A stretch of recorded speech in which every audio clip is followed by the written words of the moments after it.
The crystal trees of Drakmor sang their ancient song as wind moved through their branches. Each note was perfect, just like it had been for thousands of years. But today the music could not reach Theron's heart. He sat beside the still form of Starfire, his dragon companion, and felt nothing but emptiness. Starfire's scales had once glowed like captured starlight. Now they were dull gray, cold as the stones beneath them. Her mighty chest no longer rose and fell with breath. Her eyes, which had burned bright blue like twin suns, were closed forever. The bond between them, a connection that had lasted 40 years, was broken. Theron placed his hand on her snout. The flesh was still warm but getting colder by the hour.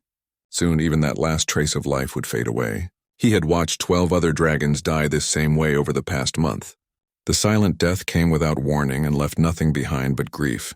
His people, the Draconi, were the oldest race in this part of the galaxy. They had learned to speak with minds instead of voices. They had built cities from living crystal that grew toward the stars. Most important of all, they had formed bonds with the great stellar dragons that soared between worlds. These bonds defined who they were. Without dragons, the Draconi were lost. The sickness had started on the outer worlds 3 months ago. At first, only a few dragons grew weak and stopped eating. Then they began to fall from the sky during flight. Their riders felt the bonds breaking one by one like strings snapping on an instrument. The dragons would land, curl up, and simply stop living. No wounds, no pain, just silence where there had once been song. Draconi scientists worked day and night to find answers.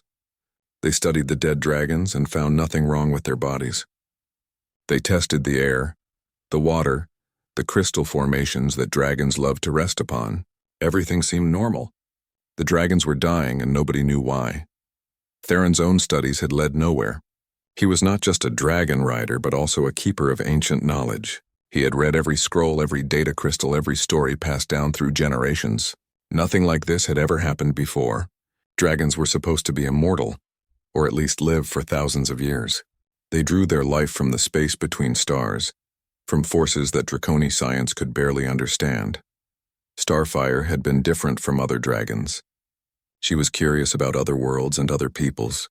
While most dragons preferred to stay near Drakmor, she had wanted to explore. Together they had visited 100 different planets. They had seen species that breathed methane and others that lived in pure energy. They had watched stars being born and black holes swallowing light itself. Now all those memories felt hollow. Theron could recall every moment of their journeys, but the joy was gone. Memories were just shadows when the being who shared them was dead. Other Draconi had come to pay their respects. They spoke in low mental voices, sharing their own grief and fear. Everyone knew that if the sickness could take Starfire, one of the strongest dragons alive, then no dragon was safe. Some talked of leaving Drakmor to find new worlds where the sickness might not follow. Others wanted to fight, though they had no enemy to battle. Theron listened to their words but did not respond. What was there to say? His bondmate was gone and nothing could bring her back. The Draconi believed that when dragons died, their spirits joined the cosmic wind that blew between galaxies. They became part of something larger, something beautiful, but knowing this did not make the loss hurt any less. As the day grew late, a new presence entered the crystal garden where Starfire lay. Theron looked up and saw Elder Moonwhisper approaching. The old Draconi moved slowly, his crystalline skin showing the deep blue patterns that came with great age. Behind him walked 3 others that Theron did not recognize at first. Then he realized they were not Draconi at all. The strangers had soft pink skin and hair that moved freely in the wind. They walked on 2 legs but had no wings. Their minds felt different too. Not sharp and clear like Draconi thoughts, but warm and complex in ways that were hard to understand. These had to be humans, the young species that had recently achieved space travel. Forgive the interruption, Elder Moonwhisper spoke directly into Theron's mind. These humans have come offering help. They believe they might be able to study the sickness that took our dragons. Theron looked at the 3 humans with little interest. One was clearly their leader, a female with short brown hair and quick, intelligent eyes. She carried tools and devices that hummed with energy. The second was older, with gray hair and gentle movements. The third was much smaller than the others, barely reaching the tall Draconi's waist. This one had bright eyes that seemed to take in everything at once. "I am Dr. Sarah Miller," the female human said, speaking aloud in the common galactic language. "This is Dr. Robert Hayes, and this is my daughter Lucy." We heard about your loss and wanted to help. Theron stood slowly, his grief making every movement feel heavy. There is nothing to help with, he replied, using his voice instead of his mind because humans could not hear thoughts. The dragons are dying and we do not know why. Your species is too young to understand forces that have puzzled us for months. The human doctor did not seem offended by his words. Sometimes a fresh perspective can see what familiar eyes miss, she said. We have different tools, different ways of thinking. Perhaps together we can find answers. The small human, Lucy, had moved closer to Starfire while the adults talked. She stood very still, looking at the dragon with wonder instead of fear. She's beautiful, the child said softly. Even sleeping, she looks like she's dreaming of flying among stars. Something in the child's voice made Theron's chest tighten. Lucy spoke as if Starfire might wake up at any moment, as if death was just another kind of sleep. The innocence in her words reminded him of how he had felt when he first bonded with Starfire, full of hope and dreams. She is dead, Theron said quietly, not wanting to hurt the child but needing her to understand. Dragons do not wake from this sleep. Lucy looked up at him with serious eyes. How do you know? Have you tried asking her to wake up? 3 days passed since the humans arrived on Drakmor. Dr. Sarah Miller worked without rest in the crystal laboratories, studying samples that Draconi scientists had collected from the dead dragons. Her equipment made strange beeping sounds that echoed through the halls. The Draconi watched her work with polite curiosity, but most believed she would find nothing new. Theron remained in the crystal garden with Starfire's body. Draconi tradition said that the dead should be honored for 7 days before their final journey to the stars. He sat beside her, remembering their life together and trying to accept that it was over. Other dragon riders came to share their own memories of Starfire, but their words felt distant to him. Dr. Hayes spent his time speaking with the Elder Council, learning about dragon biology and the bond between rider and dragon. The Draconi explained that dragons were not just animals but partners in a deep mental connection. When a dragon died, part of the rider's soul went with them. This was why Theron seemed so lost and empty. Little Lucy had been given permission to explore the crystal gardens under guard. The Draconi who watched her were amazed by her fearless curiosity. She asked questions about everything she saw, from the singing trees to the floating crystals that stored sunlight. Most surprising of all, she kept returning to visit Starfire, talking to the dead dragon as if she could hear. On the 3rd morning, Dr. Miller made a discovery that changed everything. She had been studying the quantum patterns in dragon cells when she noticed something impossible. The dragons were not really dead in the way that other creatures died. Their bodies had stopped working, but deep inside their cells, she found traces of energy that should not exist in dead tissue. She called Elder Moonwhisper and the other scientists to see her findings. The readings were clear but confusing. According to human science, the dragons existed in a state between life and death. Their consciousness was gone, but some spark of their essence remained, trapped and unable to reconnect with their bodies. This explains why our traditional methods found nothing wrong, Elder Moonwhisper said, his mental voice filled with wonder. We looked for disease or poison, but this is something else entirely. The dragons are not sick in body, but disconnected from the force that gives them life. Dr. Miller nodded as she adjusted her instruments. The energy readings suggest that dragons draw their life force from quantum fields that exist in space itself. Something has interfered with their ability to access these fields. They are like ships that have lost their connection to their home port. The discovery brought new hope but also new questions. If the dragons were not truly dead, perhaps they could be saved. But how could anyone restore a connection to forces that even Draconi science barely understood? The quantum fields that Dr. Miller detected were far beyond current technology to manipulate. While the adults debated these mysteries, Lucy continued her daily visits to Starfire. The guards had grown fond of the small human and no longer watched her as closely. She would sit beside the dragon's great head and tell stories about Earth, about clouds and rain and the way grass moved in summer wind. She seemed to believe that Starfire could somehow hear her. Theron found her there one afternoon, humming a simple melody while she traced patterns on Starfire's scales with her finger. The sound was strange to his ears, not like the crystal music of Drakmor, but something warm and alive. When Lucy saw him, she smiled and continued her humming. "What is that sound you make?" Theron asked, sitting down beside the child. "It's a song my mother taught me," Lucy replied. She says music helps when someone is sad or hurt. It makes the sadness smaller somehow. Theron listened to the simple tune. It had no words, just rising and falling notes that seemed to dance together. He had never heard anything quite like it. Draconi music was based on mathematical perfection, but this human song was different. It felt more like emotion made into sound. Dragons cannot hear music the way you do, Theron explained gently. Their ears are designed for different frequencies. They sense vibrations through their scales and bones, feeling the patterns instead of hearing them. Lucy stopped humming and looked thoughtful. Maybe that's better, she said. If she can feel the music instead of just hearing it, then it goes deeper inside her. Like how a hug feels better than just saying you care about someone. Her words surprised Theron. The child seemed to understand something about dragons that many Draconi missed. Dragons did experience the world through vibrations and energy patterns rather than simple sound. Their whole bodies were like instruments that could detect the smallest changes in their environment. Would you like to feel how she experiences music? Theron asked. He placed his hand on Starfire's neck, where the vibration would be strongest. Put your hand here and hum again. You will sense what she would sense if she were alive. Lucy placed her small hand beside Theron's and began to hum once more. The vibrations traveled through Starfire's body, creating patterns that Theron could feel through his palm. But something unexpected happened. The patterns were not just from Lucy's humming.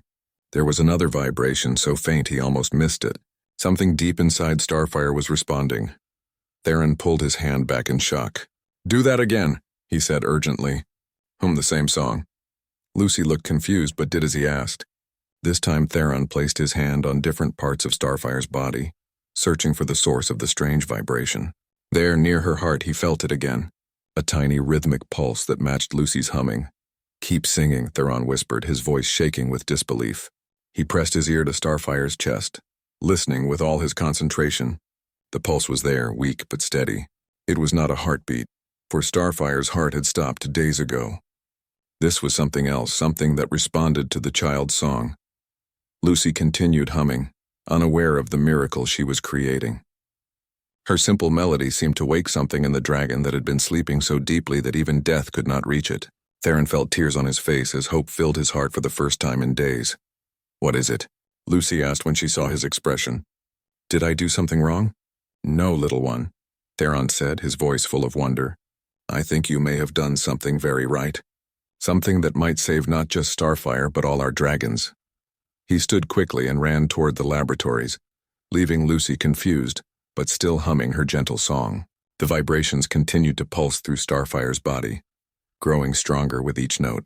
Deep inside the dragon, something that had been lost was beginning to remember how to find its way home. Dr. Miller was checking her instruments for the 5th time that day when Theron burst into the laboratory.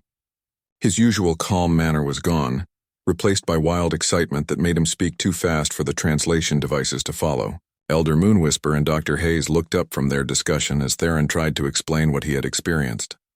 Slow down, Dr. Miller said gently. What happened? Is Lucy all right? Theron took a deep breath and forced himself to speak more clearly. Your daughter was humming beside Starfire. I felt vibrations in response coming from inside the dragon. Something is still alive in there, something that reacts to the child's song. The room fell silent. Dr. Hayes frowned and checked his notes about dragon biology. That's not possible, he said. We've confirmed that all vital signs stopped 3 days ago. There's no brain activity, no cellular function, nothing that could create vibrations. I know what I felt, Theron insisted. Please come and witness it for yourselves. If I am wrong, you can tell me so. But if I am right, this might be the answer we have been searching for. Dr. Miller gathered her portable scanners while Elder Moonwhisper contacted other Draconi scientists. Within minutes, a small group had assembled in the Crystal Garden. Lucy was still sitting beside Starfire, now singing a different song about butterflies and flowers. She looked up in surprise when so many adults approached. Did I do something bad? She asked, seeing the serious expressions around her. Not at all, sweetheart, her mother replied. We just want to understand what you've been doing. Can you sing the same song you were singing before? The one without words? Lucy nodded and began to hum her simple melody. Dr. Miller activated her scanners and pointed them at Starfire's body. For a moment, nothing happened.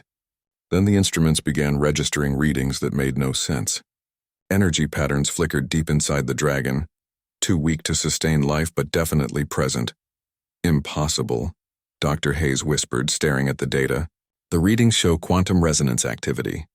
It's like something is trying to restart but can't quite manage it. Elder Moon Whisper extended his consciousness toward Starfire, using the mental abilities that all Draconi possessed. What he found made him step backward in shock. There is something there, he said, his mental voice filled with awe. Not consciousness as we know it, but a spark that recognizes the vibrations from the child. Dr. Miller's scientific mind raced as she studied the readings. The quantum signatures were unlike anything in human databases, but they reminded her of research she had read about bioelectric fields. Every living creature generated electrical patterns, and humans had particularly complex fields due to their neural activity. "Lucy, can you put your hand on the dragon while you sing?" she asked. "I want to see if physical contact changes anything." The little girl placed her palm on Starfire's snout and continued humming. Immediately, the scanner readings jumped higher. The quantum resonance became stronger and more organized, as if Lucy's touch was providing a pathway for the trapped energy to flow. Theron felt his heart racing as he watched the instruments. Could it really be possible? Could this human child hold the key to saving the dragons?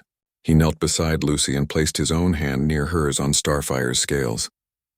Through their bond, or what remained of it, he tried to reach out to his dragon spirit.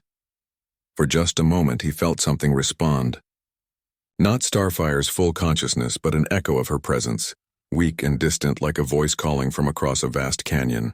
The sensation lasted only seconds before fading away, but it was enough to prove that some part of her still existed. "We need to understand what's happening here," Dr. Miller said, her excitement growing. "Lucy, how does it feel when you touch the dragon? Do you sense anything unusual?" Lucy considered the question seriously, the way children do when adults ask them something important. "She feels sad," she said finally, "like she's lost and can't find her way home. But when I sing, she feels less lonely." The adults exchanged glances. From the mouth of a child had come a description that matched exactly what the instruments were showing. The quantum pattern suggested a consciousness that was isolated and searching for connection. Lucy's bioelectric field somehow was providing that connection. Dr. Hayes was already forming theories. "Human children have particularly active neural development," he explained. "Their brains generate bioelectric fields that are more flexible and dynamic than adult patterns. Perhaps dragons are sensitive to these specific frequencies. But why children specifically?" Elder Moon Whisper asked. "Why not adult humans?" "Growing brains produce different wavelengths," Dr. Miller answered, studying her readings. "Children's neural patterns change constantly as they develop. This creates a broader spectrum of bioelectric frequencies. Dragons might respond to patterns that only developing human minds can generate." Theron listened to their scientific discussion, but his attention remained focused on Starfire. Each time Lucy hummed, he felt that faint response from his dragon. It was like watching someone try to wake from the deepest sleep, struggling to remember how to open their eyes. "We need to try a stronger connection," he said suddenly. "If the child's touch and song can create this response, what would happen with more children? Or if she sang for longer periods?" Dr. Miller looked worried. "We don't know what this is doing to Lucy. Bioelectric interference can be dangerous, especially for developing minds. We can't risk harming her just to experiment."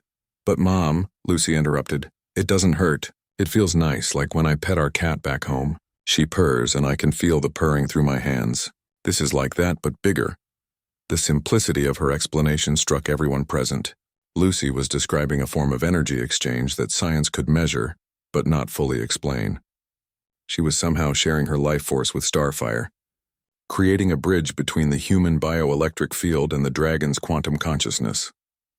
As the sun began to set, casting the crystal garden in beautiful colored light, the group made a decision. They would continue the experiment, but carefully. Lucy would spend more time with Starfire, singing and maintaining physical contact while the scientists monitored both of them for any signs of danger.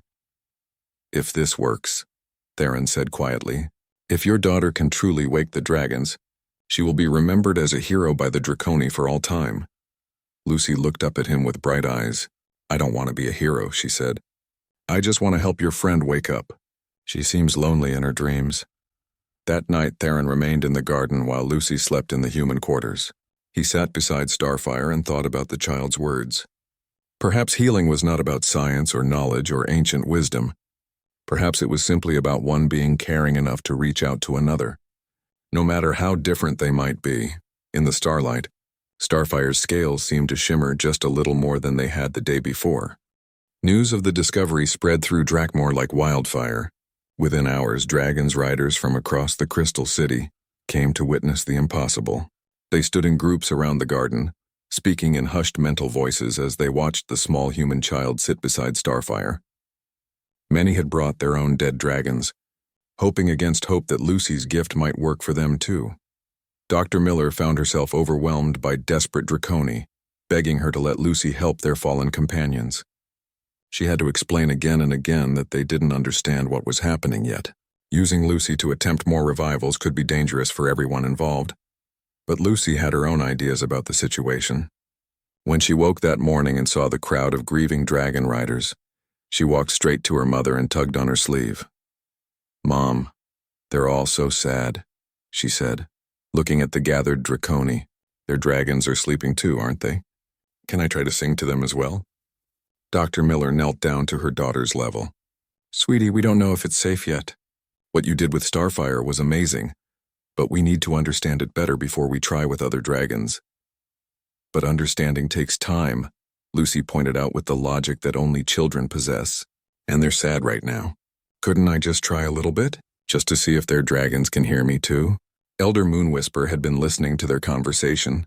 He approached with careful steps, his ancient mind weighing the risks against the hope that Lucy represented.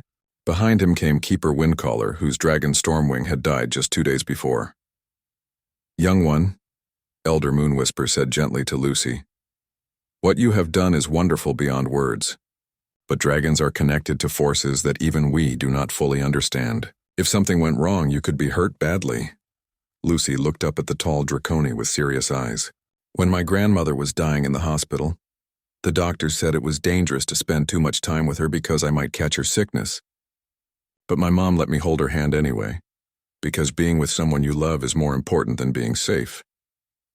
Her words hit the adults like a physical blow. Here was a child who understood something fundamental about compassion that they had almost forgotten in their scientific caution. Keeper Windcaller stepped forward, his grief evident in every movement. "Please," he said, speaking directly to Dr. Miller. "Stormwing and I shared 43 years together. If there is even the smallest chance that your daughter can reach him, I beg you to allow the attempt." Dr. Miller looked at her scanning equipment, then at her daughter, then at the circle of desperate faces around them. As a scientist, she knew they needed more data, more understanding, more safety protocols. As a mother, she couldn't bear to see such suffering when Lucy might be able to help. One more dragon, she decided. "But I monitor everything, and if I see any sign that Lucy is being harmed, we stop immediately." The group moved to where Stormwing lay among the crystal flowers. He had been a magnificent green dragon with scales that shifted color like ocean waves. Now he was gray and still, another victim of the silent death that plagued dragonkind. Lucy approached Stormwing without fear and placed her small hands on his massive head. She began to hum the same melody that had stirred Starfire, but this time something different happened. The vibrations seemed stronger, more focused, as if her previous experience with Starfire had taught her something about how to reach the sleeping dragons. Dr. Miller's instruments immediately began registering quantum activity, but the readings were different from what they had seen with Starfire. Stormwing's responses were weaker, more scattered, as if his consciousness was farther away or more deeply buried. "The patterns are inconsistent," Dr. Hayes observed, studying the data. "It's like he's hearing her but can't quite respond." Lucy seemed to sense this too. She began singing louder then softer, trying different rhythms and tones. Keeper Windcaller knelt beside her, his hands also touching his dragon's scales. Through their old bond, he tried to call out to Stormwing's spirit. For 20 minutes, nothing seemed to work. The quantum readings flickered but never strengthened.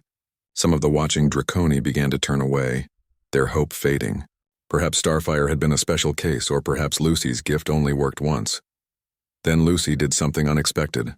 She stopped singing and began to speak instead, her voice soft and gentle as if she was talking to a sleeping friend. "Hello, Stormwing," she said. using the dragon's name for the first time. Your rider misses you very much. He's been sitting here holding your hand just like I held my grandmother's hand. He wants you to know that you're not alone, even if you're dreaming far away. The quantum reading suddenly spiked. Stormwing scales flickered with the faintest hint of green, so brief that some thought they had imagined it, but the instruments confirmed what their eyes had seen. Something in the dragon had responded to Lucy's words. "Keep talking to him," Dr. Miller whispered, adjusting her scanners to capture every detail.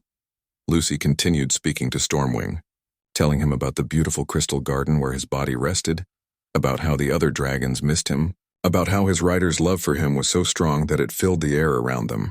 With each word, the quantum patterns grew slightly stronger. She's not just providing bioelectric stimulation, Dr. Hayes realized, watching his readings in amazement. She's creating an emotional connection. The dragons aren't just sensing her energy field. They're responding to her genuine care for them. Elder Moonwhisper felt his understanding of the universe shift.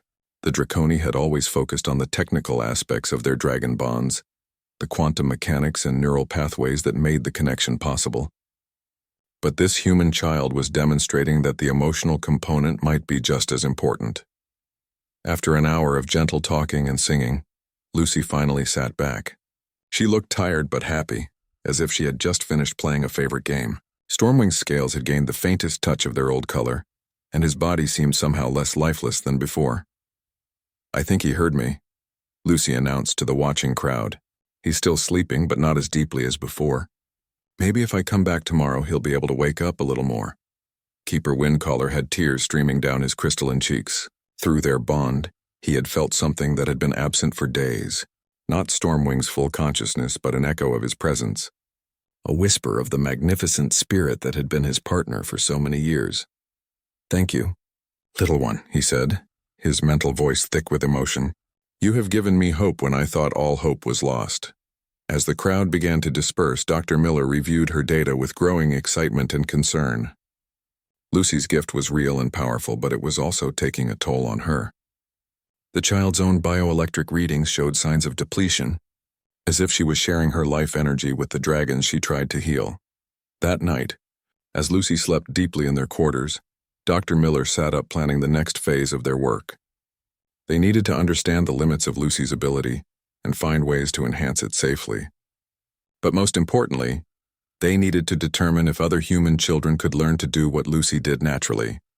The future of an entire species might depend on the compassion of human children. It was a responsibility that both thrilled and terrified her. Outside their window, the crystal trees sang their eternal song, but tonight the melody seemed touched with new hope. The fifth morning brought an emergency that changed everything. Lucy woke up pale and weak, barely able to sit up in bed. Dr. Miller's medical scans revealed what she had feared most. Her daughter's bioelectric field was severely depleted, drained by her efforts to reach the sleeping dragons. The energy that Lucy had been sharing with them was her own life force. "We have to stop the experiments," Dr. Miller told the assembled Draconi Council, her voice firm despite her worry. "Lucy is getting weaker each time she tries to help a dragon. I won't risk my daughter's life no matter how important this research might be." Theron felt his heart sink. Over the past 2 days, Lucy had worked with 5 more dragons, each attempt bringing small but measurable improvements. The sleeping dragons were responding more quickly to her voice and touch. Some had even shown brief moments of awareness, their eyes flickering open for seconds at a time. But the cost was becoming clear. "Perhaps we were asking too much of one small child," Elder Moonwhisper said sadly. "The gift she possesses is wonderful, but it should not come at the price of her own health." Lucy herself had different ideas. Despite her weakness, she insisted on visiting Starfire one more time. Supported by her mother and Theron, she made her way slowly to the crystal garden. The dragon's body showed remarkable changes from her previous visits. Starfire's scales now held hints of their old brilliance, and her massive form seemed less rigid, more like natural sleep than death. "She's getting closer to waking up," Lucy said, her voice soft but determined. "I can feel her dreaming about flying. She wants to come back, but she needs help finding the way." Dr. Miller knelt beside her daughter, torn between protecting her child and respecting her wishes. "Sweetie, you're too weak right now. We need to find another way to help the dragons, one that doesn't hurt you. But Mom, what if there isn't another way? Lucy asked with the directness that children use when facing difficult truths. What if I'm the only one who can wake them up? Shouldn't I try even if it's hard? Before Dr. Miller could answer, they heard excited voices coming from the main laboratory. Dr. Hayes came running toward them, his face bright with discovery. Behind him came several Draconi scientists, all talking at once in their mental voices. Sarah, you need to see this immediately, Dr. Hayes called out. We've found something in the research data that changes everything. The group made their way back to the laboratory, where screens displayed complex energy patterns and biological readings. Dr. Hayes pointed to a series of graphs that showed Lucy's bioelectric activity during her sessions with the dragons. Look at these patterns, he explained excitedly. We assumed that Lucy was simply giving her energy to the dragons, draining herself to revive them. But that's not what's happening at all. She's not transferring energy. She's teaching their quantum consciousness how to reconnect with their bodies. Elder Moonwhisper studied the data with growing amazement. Explain this more clearly. What do you mean by teaching? Dr. Miller examined the readings her equipment had been recording. The dragon's quantum patterns are trying to resynchronize with their physical forms, but they've lost the ability to do it alone. Lucy's bioelectric field provides a template, showing them how to reestablish the connection. Like a tuning fork, Dr. Hayes added. When you strike a tuning fork near an instrument, it helps the instrument find the correct pitch. Lucy's consciousness is helping the dragons remember how to tune themselves back to life. The implications were staggering. If Lucy was teaching rather than giving, then the dragons might be able to learn to maintain the connection on their own. More importantly, other children might be able to learn Lucy's technique, spreading the ability to help more dragons across the galaxy. But why is she getting weaker? Theron asked, still worried about the child who had given him hope. Because she's trying to do too much too quickly, Dr. Miller realized, studying the patterns more carefully. She's been attempting to restore full consciousness to the dragons all at once. That requires enormous energy output, but if we teach her to work more gradually, helping the dragons rebuild their connections in stages, the strain should be much less. Lucy had been listening to the adult conversation with the focused attention that children give to things that matter to them. So I don't have to make them completely awake all at once? She asked. I can just help them remember how to wake up and then they can do it themselves? Exactly, Dr. Hayes confirmed. Think of it like teaching someone to ride a bicycle. You don't have to pedal for them forever. You just help them find their balance and then they can ride on their own. The new understanding transformed their approach completely. Instead of trying to revive entire dragons in single sessions, Lucy would work on rebuilding their connections piece by piece. First, she would help them remember how to sense their physical bodies. Then she would teach them to control basic functions like breathing and heartbeat. Finally, she would guide them back to full consciousness. They decided to test the new method with Starfire, since she had responded most strongly to Lucy's previous efforts. This time, Lucy didn't try to wake the entire dragon. Instead, she focused only on helping Starfire remember how to feel her own heartbeat. The results were immediate and dramatic. Within minutes, Starfire's heart began to beat slowly and steadily. Lucy barely showed any signs of strain because she was guiding rather than forcing the process. The dragon's own quantum consciousness was doing most of the work, with Lucy simply showing it the way. Her heart is beating, Theron whispered, his hands shaking as he felt the steady rhythm in Starfire's chest. She's truly alive again, but they were not finished. Over the next hour, Lucy helped Starfire remember how to breathe, how to regulate her body temperature, and how to process the quantum energy that dragons needed for life. Each step built on the previous one, creating a stable foundation for the dragon's return to consciousness. As the sun reached its highest point, Starfire's eyes slowly opened.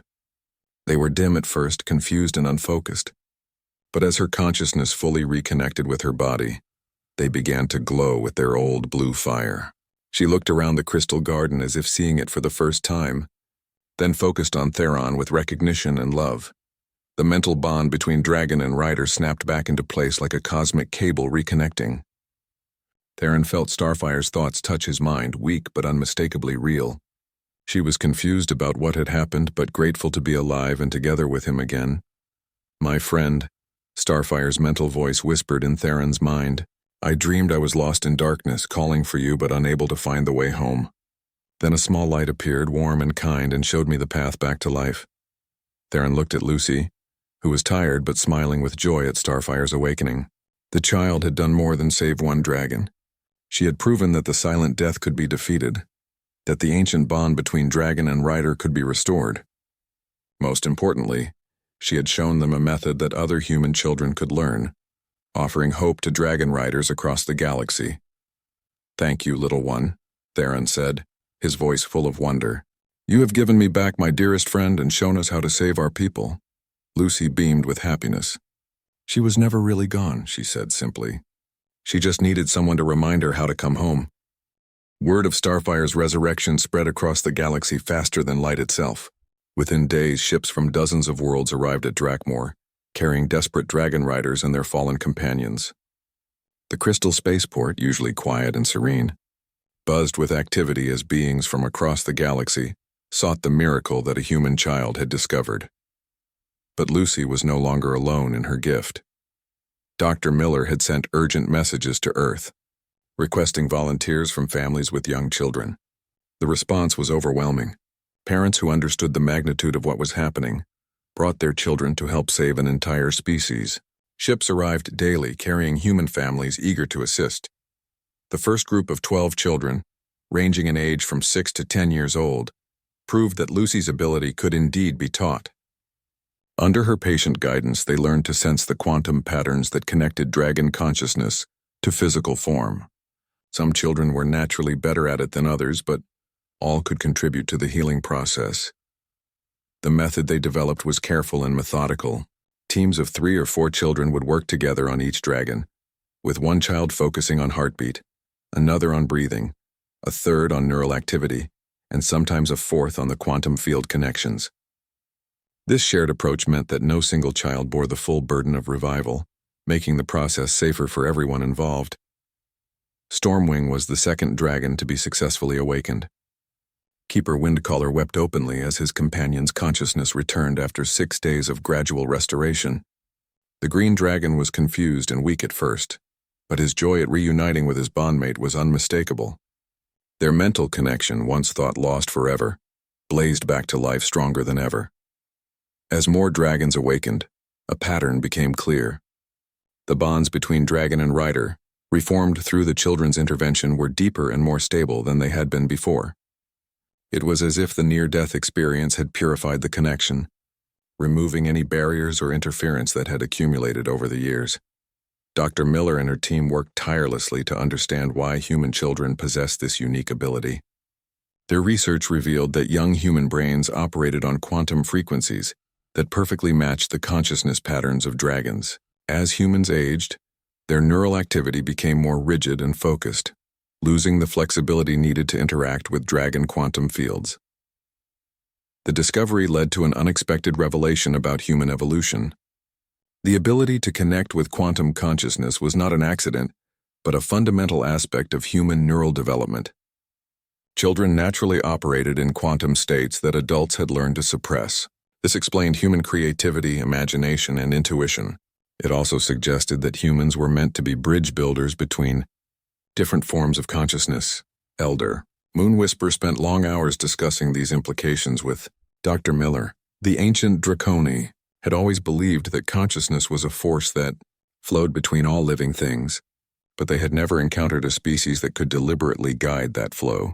Humans, especially human children, seemed designed to facilitate connections between minds that could not reach each other alone.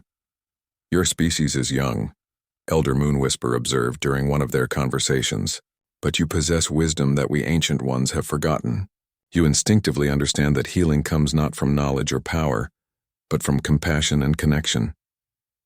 The Dragon Revival program became a model for cooperation between species.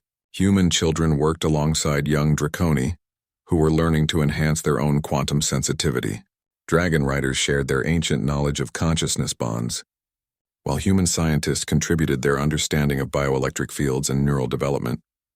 Lucy, now recognized as the first dragon singer, became a teacher and guide for the other children. She helped them understand that their gift came from caring about the dragons as individuals, not just from following technical procedures.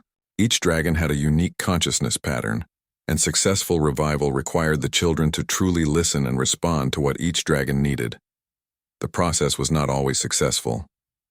Some dragons had been dead too long, their quantum patterns too scattered to reconstruct. Others had suffered damage that even the children's gifts could not repair.